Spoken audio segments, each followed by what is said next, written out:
৭১,০০০, ৭৭,০০০। এটা কোনো সংখ্যা না, এরা প্রত্যেকে একটি নাম ছিল, একটি মা ছিল, একটি স্বপ্ন ছিল। এরা গাজার শহীদ, যারা ২ বছরেরও বেশি সময় ধরে বোমার নিচে মাটিতে মিশে গেছেন। আর তুমি আজ এই ভিডিওটা দেখছো, সম্ভবত শীতল ঘরে বসে হাতে চায়ের কাপ নিয়ে। কিন্তু একটু থামো, আজকের এই প্রশ্নটা শুধু গাজার জন্য না, এই প্রশ্নটা তোমার জন্য, আমার জন্য, প্রতিটি মুসলিমের জন্য। প্রশ্নটা হলো, যখন পৃথিবীর সবচেয়ে শক্তিশালী অস্ত্র একটি জাতিকে মুছে দিতে চায়, তখন কি আল্লাহ চুপ থাকেন? আজকের এই ভিডিওতে আমি সেই উত্তরটা দেব, যেটা কোরআনে স্পষ্টভাবে লেখা আছে, কিন্তু আমরা বেশিরভাগ মানুষ হয়তো কোনোদিন সেভাবে ভাবিনি। পুরোটা শেষ পর্যন্ত দেখো, কারণ শেষের দিকে আমি এমন একটি কথা বলবো যা হয়তো তোমার দৃষ্টিভঙ্গি সম্পূর্ণ বদলে দেবে। চলো একটু পিছনে ফিরে যাই। ২০২৩ সালের ৭ই অক্টোবর একটি যুদ্ধ শুরু হয়েছিল, যেটাকে বলা হচ্ছিল কয়েক সপ্তাহের মধ্যে শেষ হয়ে যাবে, কিন্তু শেষ হয়নি। ২ বছর পার হয়েছে, ৭১,০০০-এর বেশি মানুষ শহীদ হয়েছেন, তার মধ্যে অর্ধেকের বেশি শিশু ও নারী। গাজার ৯০% অবকাঠামো ধ্বংস, হাসপাতাল নেই, বিশুদ্ধ পানি নেই, রমজান মাসেও পর্যাপ্ত খাবার পৌঁছায়নি। আর সারা পৃথিবীর মুসলিমরা শুধু দেখছে, প্রতিবাদ করছে, হ্যাশট্যাগ দিচ্ছে। আমরা নিজেরাও বুকের ভেতরে একটা প্রশ্ন অনুভব করছি, কিন্তু বলতে পারছি না। প্রশ্নটা হলো, আল্লাহ কি দেখছেন না? এই প্রশ্নটা কুফরি না, এই প্রশ্নটা মানবিক। এই একই প্রশ্ন মুসা আলাইহিস সালাম ফেরাউনের অত্যাচারের সময় করেছিলেন। এই একই প্রশ্ন ইব্রাহিম আলাইহিস সালামের উম্মাত করেছিল আগুনের সামনে। কিন্তু আসল সত্যটা এখানেই শেষ না। কোরআনে এই প্রশ্নের এমন একটা উত্তর আছে যা পড়লে তোমার পুরো দৃষ্টিভঙ্গি বদলে যাবে। প্রথম সত্য, ইতিহাস আমাদের কি বলে? তুমি কি জানো মসজিদুল আকসা আজ পর্যন্ত কতবার দখল হয়েছে? প্রথমবার ৫৮৭ খ্রিস্টপূর্বে ব্যাবিলনীয় রাজা নেবুকাদনেজার জেরুজালেম দখল করেন। দ্বিতীয়বার রোমানরা ৭০ খ্রিস্টাব্দে সম্পূর্ণ ধ্বংস করে দেয়। তৃতীয়বার ক্রুসেডাররা ১০৯৯ সালে দখল নেয় এবং মসজিদে এত রক্ত ঝরায় যে ঘোড়ার পায়ের গিঁটা পর্যন্ত ভেজে গিয়েছিল। কিন্তু প্রতিটি দখলের পরে কি হয়েছে? ব্যাবিলনীয়দের পর পারস্যের সাইরাস মুক্ত করেন। রোমানদের পর হযরত ওমর রাদিয়াল্লাহু আনহু নিজে পায়ে হেঁটে জেরুজালেম নেন। ক্রুসেডারদের পর সালাহুদ্দিন আইয়ুবী রাহিমাহুল্লাহ ৮৮ বছর পরে ফিরিয়ে আনেন, একটি রক্তবিন্দু না ফেলে। ইতিহাসের প্যাটার্ন একটাই, আল্লাহর ঘর একসময় না একসময় ফিরেই আসে। দ্বিতীয় সত্য, মুস্তাদাফিন, দুর্বলদের জন্য আল্লাহর বিশেষ ওয়াদা। সূরা কাসাসের ৫ নম্বর আয়াতে আল্লাহ বলেন, ওয়া নুরিদু আন নামুন্না আলাল্লাযীনা ইসতুদঈফু ফিল আরদ। অর্থ, আর আমি চাই যে যাদের পৃথিবীতে দুর্বল করা হয়েছে তাদের প্রতি অনুগ্রহ করি। লক্ষ্য করো, এই আয়াতে আল্লাহ বলেননি হয়তো করব, বলেননি চেষ্টা করব, বলেছেন আমি চাই। এটা আল্লাহর ইরাদা, আল্লাহর সংকল্প। আর আল্লাহর ইরাদা কোনো শক্তি রুখতে পারে না, না পারমাণবিক বোমা, না আন্তর্জাতিক নিষেধাজ্ঞা, না কূটনৈতিক চাপ। তৃতীয় সত্য, পরীক্ষার সময় কতটা? হযরত ইব্রাহিম আলাইহিস সালাম আগুনে নিক্ষিপ্ত হয়েছিলেন। হযরত ইউসুফ আলাইহিস সালাম কুয়ায় নিক্ষিপ্ত হয়েছিলেন, জেলে গিয়েছিলেন। হযরত মুহাম্মদ সাল্লাল্লাহু আলাইহি ওয়াসাল্লাম নিজে তায়েফে গেলে পাথর মারা হয়েছিল। কিন্তু প্রতিটি পরীক্ষার একটি শেষ আছে, আর সেই শেষটা সব সময় আল্লাহর পক্ষে। গাজার পরীক্ষাও শেষ হবে। প্রশ্ন হলো, আমরা সেই পরীক্ষার সময় কোথায় দাঁড়িয়ে আছি? কোরআনের ভবিষ্যৎবাণী এবং বর্তমান বাস্তবতা।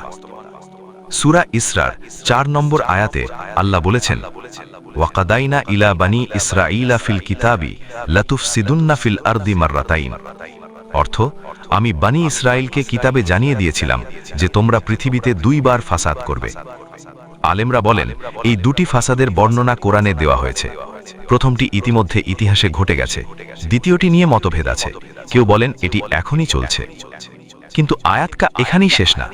পরের আয়াতে আল্লাহ বলেন, শেষ পরিণতি কার হবে? আল্লাহ বলেন, যদি তোমরা ফিরে আসো, অর্থাৎ ফাসাদে, তাহলে আমরাও ফিরে আসব শাস্তিতে। সূরা ইসরা আয়াত ৮। মুসলিম বিশ্বের নীরবতা। ইসলাম কি বলে? এখন আসো সেই কথায় যেটা বলতে অনেকে ভয় পায়। ৫৭টি মুসলিম দেশ, 190 কোটি মুসলিম জনগোষ্ঠী, কিন্তু গাজায় একটি জাতি ধ্বংস হচ্ছে, আর তারা শুধু কথা বলছে। কেন? এর উত্তরও কোরআনে আছে। সূরা মুহাম্মাদের 38 নম্বর আয়াতে আল্লাহ বলেন, ওয়া ইন তাতাওয়াল্লাউ ইয়াস্তাবদিল কওমান গায়রাকুম সুম্মা লা ইয়াকুনু আমসালাকুম। অর্থ, যদি তোমরা মুখ ফিরিয়ে নাও, তাহলে আল্লাহ তোমাদের জায়গায় অন্য জাতিকে নিয়ে আসবেন, যারা তোমাদের মতো হবে না। অর্থাৎ, যখন মুসলিমরা দায়িত্ব থেকে পালায়, আল্লাহ সেই দায়িত্ব পালনের জন্য নতুন কাউকে তৈরি করেন। ইতিহাস সাক্ষী, আব্বাসীয় খিলাফত যখন দুর্বল হয়েছিল, মঙ্গলরা সব পুড়িয়ে দিয়েছিল, কিন্তু তারপরেও ইসলাম টিকে ছিল, কারণ মঙ্গলরাই পরে মুসলিম হয়ে গিয়েছিল। আল্লাহর দিনের কোনো ক্ষতি নেই, ক্ষতি হয় শুধু সেই মুসলিমের যে সুযোগ পেয়েও কিছু করেনি। শাহাদাত পরাজয় নাকি সর্বোচ্চ বিজয়? তুমি কি জানো, গাজায় যখন কেউ বোমায় মারা যাচ্ছেন, তার আত্মা সেই মুহূর্তে কোথায় যাচ্ছে? রাসূলুল্লাহ সাল্লাল্লাহু আলাইহি ওয়াসাল্লাম বলেছেন, আশ-শুহাদাউ ইনদাল্লাহি ফিদ দারাজাতি সানিয়াতি বা'দাল আনবিয়াই। অর্থ, শহীদরা আল্লাহর কাছে নবীদের পরেই সর্বোচ্চ মর্যাদায় আছেন। সূরা আলে ইমরানে আল্লাহ বলেন, যারা আল্লাহর পথে নিহত হয়েছে তাদের মৃত মনে করো না, বরং তারা জীবিত, তাদের রব তাদের রিজিক দিচ্ছেন। আয়াত 169। পৃথিবীর দৃষ্টিতে তারা হেরেছে, আল্লাহর দৃষ্টিতে তারা চিরজীবনের জন্য জিতে গেছে। আর আমরা এখনো বেঁচে আছি, আমাদের জন্য এখনো একটি সুযোগ আছে। একটু চোখ বন্ধ করো, ভাবো, একটি 7 বছরের বাচ্চা রাতে ঘুমাচ্ছে, হঠাৎ বোমার শব্দে জেগে ওঠে। মা কোথায়? ডাকছে, কিন্তু কোনো সাড়া নেই। ধ্বংসস্তূপের নিচ থেকে একটা হাত বের হয়ে আছে। সেই বাচ্চাটা আজ কোথায়? সে হয়তো জান্নাতের বাগানে খেলছে। আর তুমি এই ভিডিওটা দেখছো, তোমার হাত আছে, পা আছে, আওয়াজ আছে, কিন্তু আমরা কি করছি? প্রতিদিন সকালে উঠি, নাস্তা করি, অফিসে যাই, মোবাইল স্ক্রল করি, ঘুমাই, আর মাঝে মাঝে একটা পোস্ট দিই যে গাজাকে বাঁচাও। কিন্তু সেই পোস্ট কি কিয়ামতের দিন আমাদের কোনো কাজে আসবে? রাসূলুল্লাহ সাল্লাল্লাহু আলাইহি ওয়াসাল্লাম বলেছেন, যে মুসলিমের বিষয়ে উদাসীন সে মুসলিমদের দলভুক্ত নয়। বুখারী। আমরা উদাসীন না হয়তো, কিন্তু আমরা কি যথেষ্ট কিছু করছি? ভয়, কিন্তু আশাও আছে। কিয়ামতের দিন আল্লাহ জিজ্ঞেস করবেন, তোমার ভাই অত্যাচারিত হচ্ছিল, তুমি তখন কি করেছিলে? আমাদের উত্তর কি হবে? কিন্তু একটু থামো, কারণ আমি শুধু ভয় দেখাতে আসিনি, আশার কথাও আছে। রাসূলুল্লাহ সাল্লাল্লাহু আলাইহি ওয়াসাল্লাম বলেছেন, যে মুমিনের জন্য দোয়া করে, ফেরেশতারাও তার জন্য দোয়া করে। মুসলিম। মানে তোমার প্রতিটি দোয়া আল্লাহর দরবারে পৌঁছাচ্ছে, তোমার প্রতিটি ক্রান্দন রেকর্ড হচ্ছে। সেই ৭১,০০০ শহীদের জন্য আজ একবার দোয়া করো।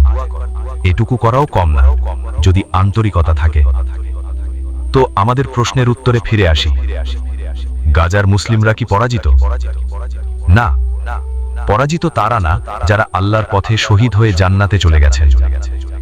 পরাজিত তারা না যারা ধ্বংসস্তূপের মাঝেও সিজদায় মাথা নত করেন।